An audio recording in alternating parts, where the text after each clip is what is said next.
안녕하십니까. 오정건의 속속경제 오정건입니다.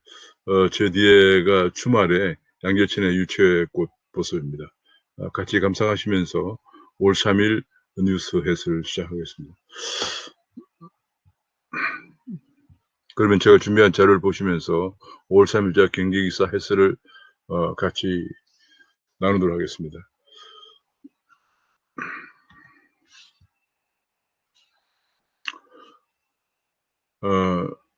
주말에 치러진 여당의 당대표를 선출한 전당대회에서 전당대회 온라인으로 진행되었다고 합니다. 송영길 대표가 35.6%를 득표해서 당대표에 당선이 되었습니다. 송영길 대표는 86운동에 요즘 말은 586이죠. 586 그룹의 마틴킥이라고 합니다. 연세대학교 학생회장 출신인데요. 한때는 이 상행이라는 가명을 쓰면서 공장에서 위장치까지 해서 노동운동을 펼쳤다고 합니다. 그리고 DJ 정부와 노무현 정부 때 국회에 진출해 하면서 의정생활을 시작했다고 합니다. 송 대표는 4.7 재보선 참패와 내년 참패 수습과 내년 대선 승리를 위해서 당의 변화를 이끌기 위해서는 개파색의 어떤 사람이 간판으로 나와야 한다는 그런 당심이 투영된 것으로 분석이 되고 있습니다. 송 대표는 이번 전당대회를 치르면서 민주당의 이름만 빼고 다 바꾸자는 쇄신론을 꺼내면서 득표활동을 했다고 합니다. 그러면서 이번에 부동산 문제, 여당이 이번에 보선 참패 가장 결정적인 원인이 되었죠. 그다음에 백신 문제, 지금 백신이 고갈 상태고요. 반도체 문제, 기후변화 문제, 한반도 평화 번영 등 5가지 핵심 과제를 성공적으로 추진해서 문재인 정부 성공을 확실히 뒷받침하겠다라고 얘기를 했습니다. 지금 문정부가 지금 계속 실정을 보이면서 거의 모든 전 분야에서 실정을 보이면서 지금 대통령의 지지율이 30%를 하회하고 있는 시점에서 과연 어떤 방향으로 당정청 관계를 재정립하면서 문재인 정부의 성공을 가져갈 것인지 또 성공을 뒷받침할 수 있을 것인지 주목이 되는 대목입니다. 최고위원도 5분이 선임됐는데 최고위원들 모두 다 친문 핵심이라고 합니다. 김용민 의원, 초선의 김용민 의원, 강병훈 의원, 재선의 백혜련 의원, 김영배 초선 의원, 전혜숙 의원인데요. 지금 초재선 의원이 많이 약진했다는 것이 두드러집니다. 아무래도 그 초재선 의원들이 대표적인 핵심 친문으로서 강성 친문들이 최고위원회 포진하면서 지금 송영길 대표 어떤 조화를 이루어낼지 하는 문제도 관전 포인트가 되고 있습니다. 그런가 하면 이제 야당에서도 국민의힘의 원내 수석 부대표에 대구의 재선인 추경호 의원이 내정되었다고 합니다. 김기현 신임 원내대표가 원내대표 겸 당권 대표 권한 대행은 대구 달성원 출신 추경호 의원을 원내 수석 부대표에 내정했습니다. 추경호 의원은 기획진영 1차관과 국무조정실장을 역임하고 국회에서는 기획재정위와 예산결산 특위 간사를 맡았고 당에서는 전략기획부총장과 여의도 연구원장을 지낸 바가 있습니다. 지금 백신 문제가 20만 회분도 남지 않았다. 아스트라제네카도 20만 회분도 남지 않았어. 지금 이것이 국민들의 백신 불안을 어떻게 불식시킬 수 있을 것인가 하는 문제가 큰 관점으로 대두되고 있습니다. 지금 오는 6월까지 1200만 명의 예방접종을 차질 없이 달성을 할 것이라고 백신 방역당국은 계속 얘기를 하고 있지만은, 과연 국민들의 백신 고갈에 대한 우려를 어떻게 불식시킬 것인가 하는 것이 중요한 이슈로 대두가 되고 있습니다. 그런 가운데 홍남기 부총리, 지금 국무총리 직무대행을 하고 있는 홍남기 부총리는, 경제부총리는 2일 신종 코로나 바이러스 감염증 백신과 관련해서 일각에서 제기되는 화이자 백신 바닥 우려에 대해 이는 사실이 아니다라고 또 얘기를 했습니다. 요즘 홍남기 부총리가 얼마 전 경제 성장에서도 1분기 성장률 1.6%를 두고 우리가 코로나의 어두운 터널을 완전히 벗어났다, 정상궤도에 진입했다라는 발언을 하면서 대통령의 발언을 뒷받침하면서 여권으로부터 강력한 수비수다라고 하면서 호평을 받았다고 하는데, 그러면서 뭐 지금 솔솔 나오는 것이 부총리 유임설까지 나오고 있습니다. 그런 가운데 이번에 백신 문제도 화이자 백신 고갈이라고 하는 어제 그 조선일보에 지난 주말 토요일에 나왔던 화이자 백신 고갈 상태, 백신이 바닥났다고 하는 건 사실이 아니다라고 얘기를 했습니다. 일각에서는 화이자 백신 바닥 등의 표현으로 지나친 불안감을 가져오고 있지만 이렇게 사실이 아니다라고 얘기하면서 지난달 4월 26일에 화이자 백신 4천만 회분을 추가 계약을 포함한 그런 담화문을 상기시켰다고 합니다.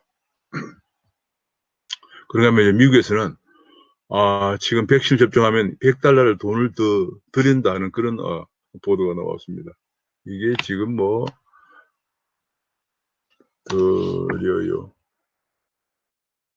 지금 백신 누적자가 1억 명을 돌파했지만은 최근에 백신에 대한 거부감이 증가하면서 백신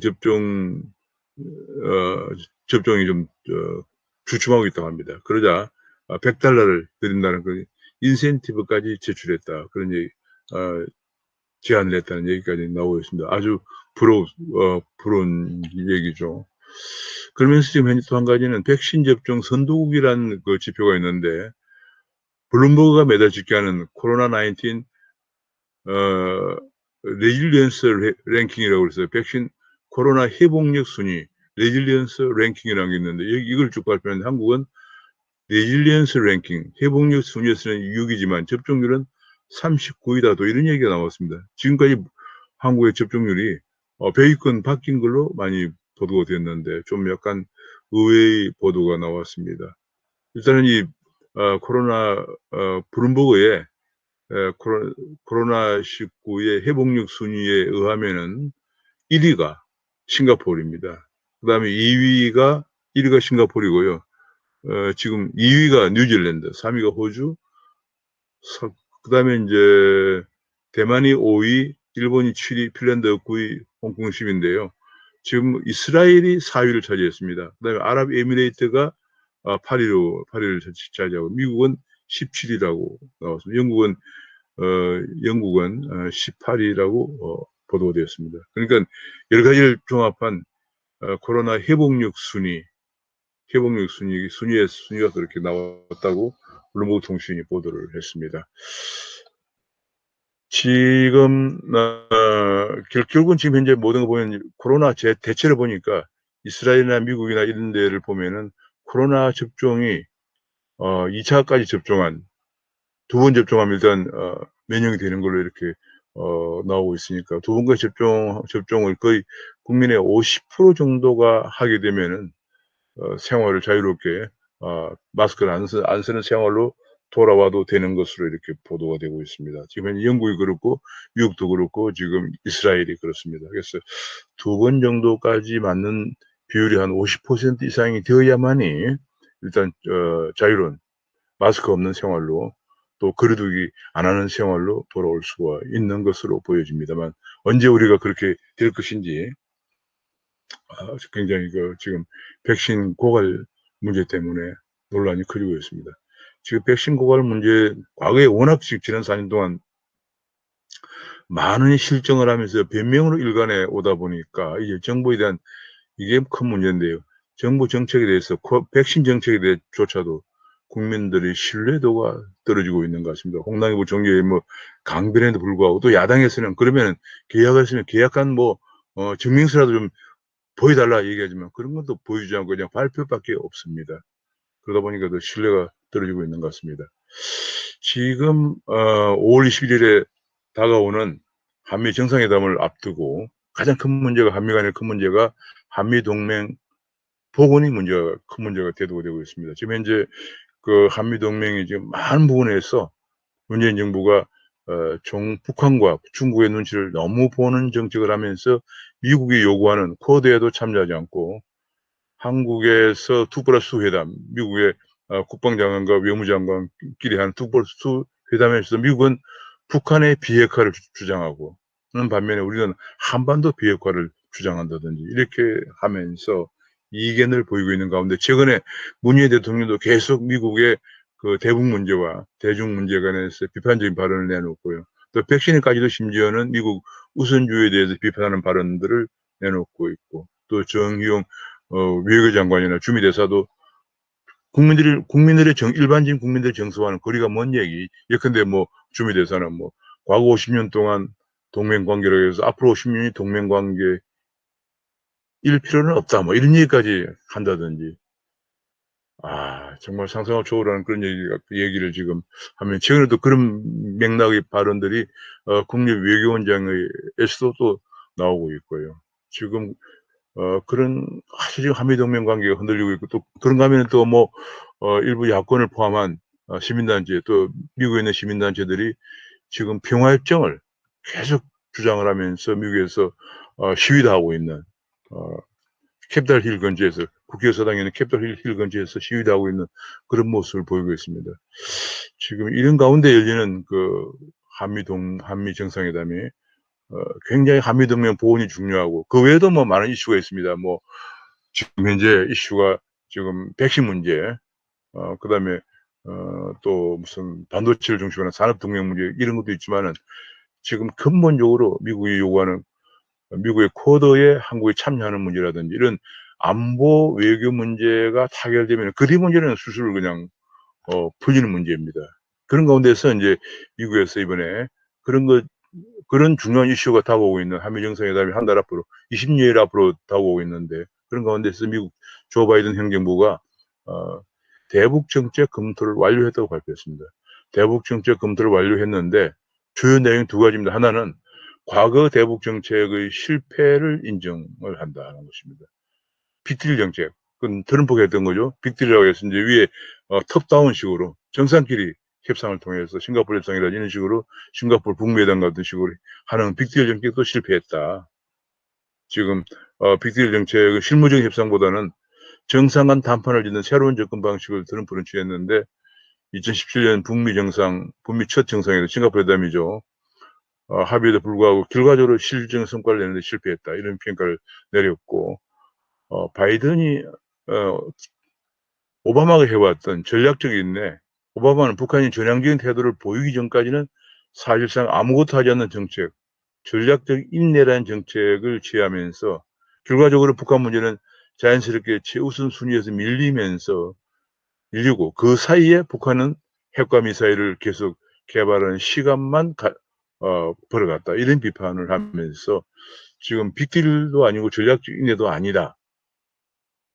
그 중간 정도의 정책을 취하겠다라는 발표를 했는데, 그 중간 정도 정책이 어떤 것인지는 아직 상세하게 밝히지 않으면서, 그러나 대북 정책의 과거에 했던 경험은 계승하면서 동맹국가 파트너들과도 긴밀한 협의를 하겠다. 뭐 이런 외교적인 발언들을 내놨습니다. 그러니까 지금 바이든이 지금 대북 정책을 스타디한 결과, 검토한 결과, 과거 트럼프의 식의 빅딜 정책이나 탑다운 식의 정상 간의 담판을 짓는 그런 정책이나 오바마 식의 전략적 인내는 하지 않겠다. 그런 얘기입니다. 그러니까 인내도 하지 않으면, 전략적 인내도 하지 않으면서 그냥 두고 보진 않겠다는 얘기죠. 그렇다고 탑다운 식도 아니다 하는 그런 얘기를 내놨습니다. 그런 가운데 우리 외교부 정용 장관이 이끄는 외교부에서는 미국의 바이든표 새 대북 정책에 북미 협상 재개를 공조해 나가겠다는 얘기를 꺼냈습니다. 지금 이 북미 협상 재개가 성과를 낼 수 있도록 공조해 나가겠다 하는 것이 지금은 앞에서 살펴본 그 바이든의 대북 정책의 검토 결과에 우리가 이 북미 협상 재개 공조가 어느 정도 좀 들어갈 수 있는 여지가 있는지 상당히 좀 의구심이 가는 부분입니다. 미국은 계속 북한의 비핵화를 얘기하는 데 비해서 남한에서는 그냥 과거부터 해오던 한반도 비핵화란 두리뭉실한 그런 약간의 좀 초점이 흐려진 그런 얘기를 꺼내면서 내고 있는 그런 상황인데, 이 북미 협상 재개 계속 이게 이제 얼마 전에 문재인 대통령이 뉴욕타임즈와 했던 기자회견과 상통하는 내용인데요. 바이든이 김정은과 마주 앉기를 원하는 것인가 하는 문제에 관해서 역시 이번에 5월 21일에 한미 정상회담이 중요한 문제인데 이 부분에 관해서 상당히 정말 어려운 과제가 아닌가 싶습니다. 하여튼 외교장관은 그렇게 외교부에서는 북미 협상 재개가 성과를 낼 수 있도록 재개되고 성과를 낼 수 있도록 공조를 해나가겠다 이런 발언을 했습니다. 아마도 지금 5월 4일, 5일에 런던에서 열리는 G7 외교장관 회의를 계기로 양자되면서 관련된 사안들을 논의할 것으로 보인다. 왜냐하면 G7 회의 때 문재인 대통령이 초대를 받았습니다. 그리고 참여할 것으로 얘기가 나왔기 때문에 G11 5월 20일 정상회담 전에 런던의 G7 회담, G7 플러스 1이죠. 한국이니까 거기서 뭔가 또 얘기가 나오지 않겠느냐 전망이 됩니다. 지금 암호화폐 쪽에서 암호화폐는 계속 지금 계속 추세적으로 올라가면서 횡보를 보이고 있는 그런 모습을 보이고 있습니다. 지금 비트코인 같은 경우에 지금 5만 비트코인 지금 5만 6천 달러, 5만 6,750 56,752달러를 기록하고 있습니다. 한때 6만 달러를 넘었습니다만은 4만 5천 대 달러까지 떨어졌다가 지금 5만 6천 대 달러대까지 올라가고 있는 반등하고 있는 그런 모습을 보이고 있습니다. 한국에서도 이제 약간 업비트 마켓 인덱스나 업비트 알트코인 인덱스가 다소 지금 하락했다가도 올 반등되고 있는 그런 모습을 보이고 있습니다. 비트코인 추세가 한때 우리가 8천만 원까지 갔지만은 지금 이제 한 6천만 원대까지 떨어졌다가 6천만 원 다소 하이한 수준까지 떨어졌다가 지금 6,800만 원대까지 올라가 있는 그런 상황이고 이더리움은 이미 3천만 원대의 전고점을 돌파해서 3,500만 원까지 바둑 추세로 지금 올라가고 있는 그런 모습을 보이고 있습니다. 지금 문제가 도지코인인데 도지코인도 지금 이것이 뭐 별 쓸모가 없는 코인이다 그런 얘기가 나오면서 굉장히 더 하락할 것으로 예상되었지만은 의외로 돈들이 몰리면서 도지코인이 453원까지 올라가고 있는 상황입니다. 한때 이것이 500원을 돌파했었지만 200원대까지 떨어졌다가 지금 오히려 450원대까지 올라가고 있는 그런 모습을 보이고 있습니다. 역시 말이죠. 이게 금융자산이라고 하는 것이 돈이 몰린 데는 돈이 몰려서 서로 어떻게 보면 도지코인 같은 경우는 뭐 유효성이 별로 크지 않기 때문에 돈 놓고 돈 먹는 식의 그런 투자 패턴을 보이고 있는데 이게 쉽게 진행되지 않고 있는 그런 모습입니다. 우리나라 수출이 좀 크게 증가했습니다. 10년 만에 최대폭 증가율을 볼 때 최대폭이다 그런 얘기입니다. 지금 4월 달 수출 증가율을 산업통상자원부가 발표했는데 전달 대비 41.1%를 기록했다. 전년 동기 대비. 그러니까 전년 동기 대비. 그러니까 전년 동기 대비니까 이게 예를 들어서 4월 달에 512억 달러를 기록해서 3월 달에 이어서 연속 500억 달러를 기록했는데 문제는 지난해 4월이 워낙 적었다는 얘기죠. 지난해 3, 4월이 코로나로 인해서 수출 증가율이 아주 적었기 때문에 수출액이 적었기 때문에 그에 대한 기저 효과가 큽니다. 그래서 기저 효과로 인해서 41% 증가한 모습을 보였습니다. 저번 달 16% 증가이어서 이번 달에도 4월 달에도 41% 증가하는 모습을 보였습니다. 그러나 뭐 단순히 그것도 오지만 현재 금액 상으로 볼 때도 2달 연속 500억 달러를 보였다는 건 상당히 주목이 됩니다. 이것이 이제 대체적으로 지금 보면은 백신을 먼저 맞은 나라들의 경기가 빠른 속도로 회복되면서 한국 수출이 증가하고 있는 그런 모습을 보이는데 특히 이제 반도체나 자동차, 석유화학 또 IT 제품 이런 쪽에서 선전을 보이면서 수출의 상승을 견인하고 있는 것으로 분석이 되고 있습니다. 그러나 공급망 재편이라든지 반도체 부족, 운임 상승, 특히 이제 운임 상승이 크게 문제인데요. 지금 이제 글로벌 지금 배가 없어 수출을 못한다 그런 얘기가 나올 정도니까 운임이 지금 운임 상승 폭이 문제가 아니고 배가 없어서 수출을 하기 힘들다 그런 하소연이 나오고 있는 그런 실정입니다. 그래서 이것이 부담이 되지만 현재 뭐 어쨌든 선진국들이 반도체 코로나 백신을 먼저 맞은 국가들의 경기가 빠른 속도로 회복되면서 반도체나 자동차, 석유화학 제품, IT 제품 중심으로 선전하고 있다. 증가율을 본다면은 가장 높은 쪽이 석유화학 제품 쪽이고요. 그다음에 자동차, 반도체, 뭐 등등 이렇게 또 자동차, 차 부품, 무선 통신기기, 모바일 같은 쪽에서도 또 가전제품 쪽에서도 전반적으로 호전을 증가율이 높은 15대 품목이 대부분 다 수출해서 호조를 보이고 있는 그런 모습입니다. 은행권에 드디어 이제 은행권이 가상화폐 거래소 금융 지침을 마련했다고 합니다.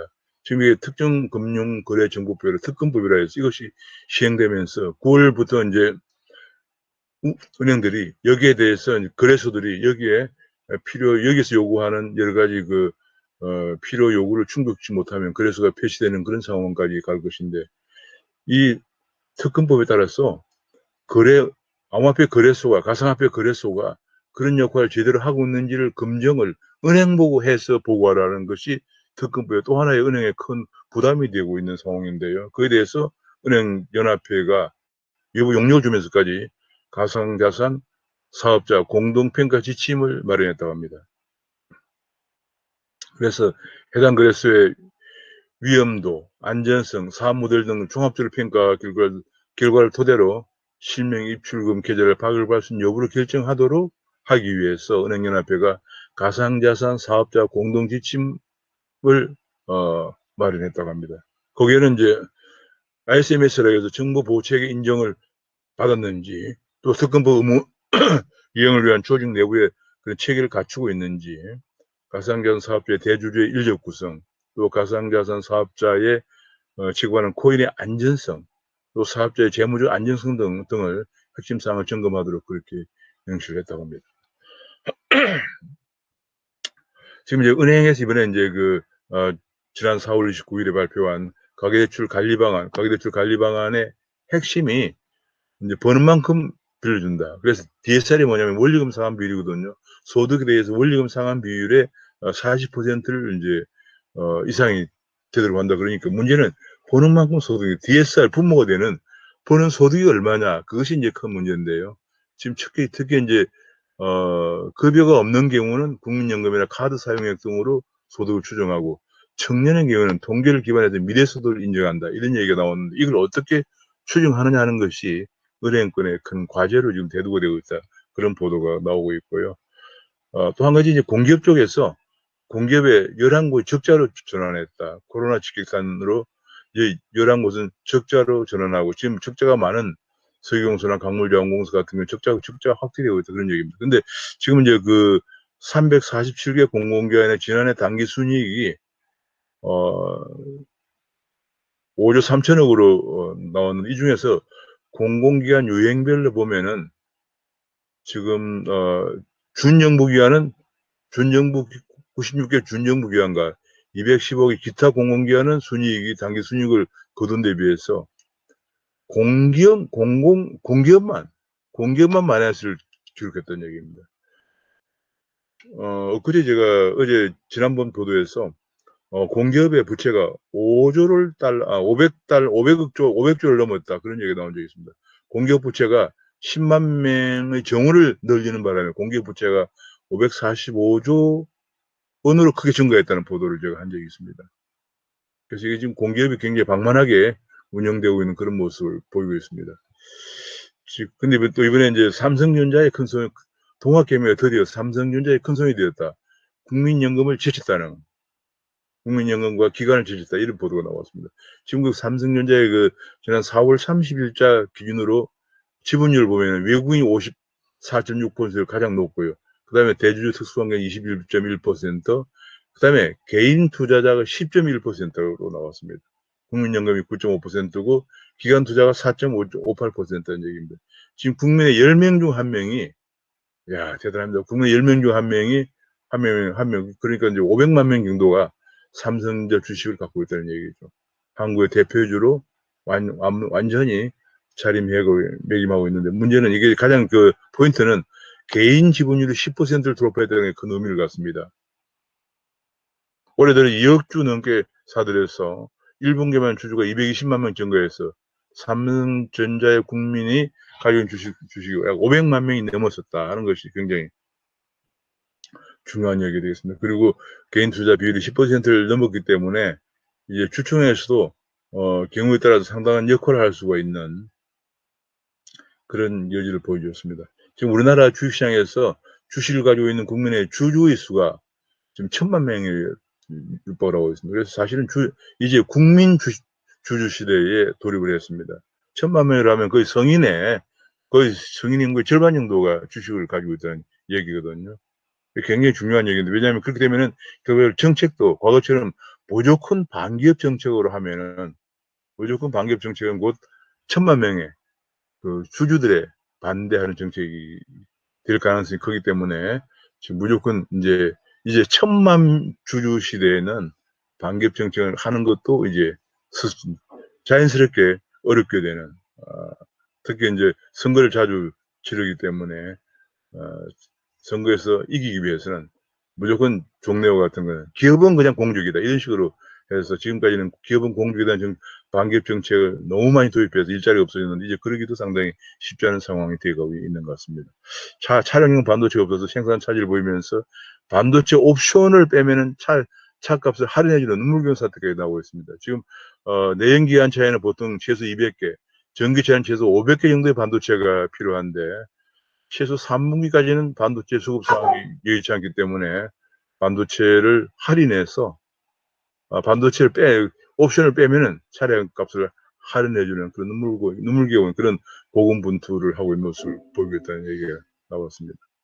지금 여러 가지로 지금 참 어려운 상황입니다. 반도체도 부족하고 백신도 부족하고 그런 가운데 5월 21일 날 열리는 한미 정상회담, 또 5월 4, 5일에 열리는 런던의 G7 정상회담에 우리 문재인 대통령이 참여하게 되고 이런 가운데 우리 역시 북한 문제와 중국 문제가 같이 걸려있고 해서 지금 뭐 외교 국방 문제, 그다음에 경제 문제, 백신 문제, 또 내년 대선 문제, 여야 간에도 지금 또 이런 문제가 지금 굉장히 큰 이슈가 한두 가지가 아닌 것이 5월 3일 월요일 아침 뉴스 해설입니다. 오늘은 여기까지 말씀드리도록 하겠습니다. 뒤에 배경에 보이는 유채꽃을 보면서 봉의 정치를 한번 느껴보시기 바랍니다. 감사합니다.